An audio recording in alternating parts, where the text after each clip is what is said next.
Hi everyone, welcome back to Weekly Writer's Tips. I'm really going to need to come up with a better title than that. I'm a copywriter after all, but no, the more important thing is the knowledge. So this is the second week, so I hope that you learned something new last week. This week is all about proofreading. I shouldn't have to make a video about it, but the fact of the matter is a ton of writers out there still don't proofread. They assume that they can just write it, do the basic content, and then send it to the client, and the client can do the proofreading because that's absolutely fine. I mean, 90% of the time, a client will change something after you've written it. You could write the best article in the world, and they're still going to change it because ultimately, writing is a matter of perspective. And if it doesn't quite say what they want to say, they are going to change it.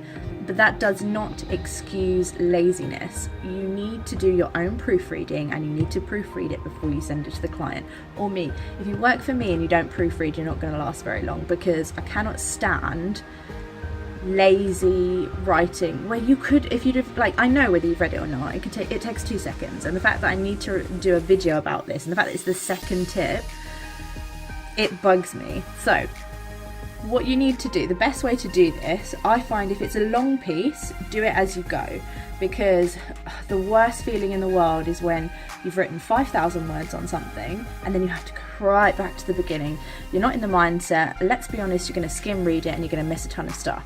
So the way to do it, especially if you're a book writer, is to do it by chapter. Obviously there'll be a copy editing phase, and obviously book writing is a bit different. It's a bad example, but with longer pieces, do it as you go. And then you can, and the way I do it is, I write something, I proofread it, and when it's proofread and it's fine, I adjust the I don't know what you call it now, the margins, so that the text lines up with each other. It's not left centered, it's not centered, it's the one with the straight lines. Don't know what it's called, but that's what I go for. That way I know I've read it, I've proofread it, it's good to go, and then I carry on with everything else.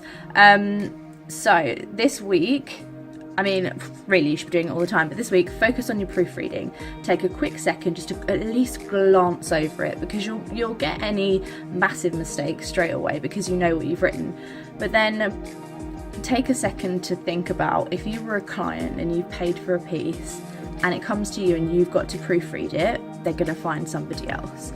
So it takes 2 seconds to read through and skim read it, and at the very least just get the major glaring errors out of it. No one's perfect, I'm not. Sometimes it takes me longer to proofread it than it does to write it because I change my ideas.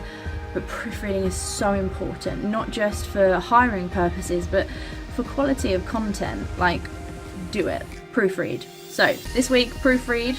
There isn't even anything else to say on it, so I will see you next week. Bye.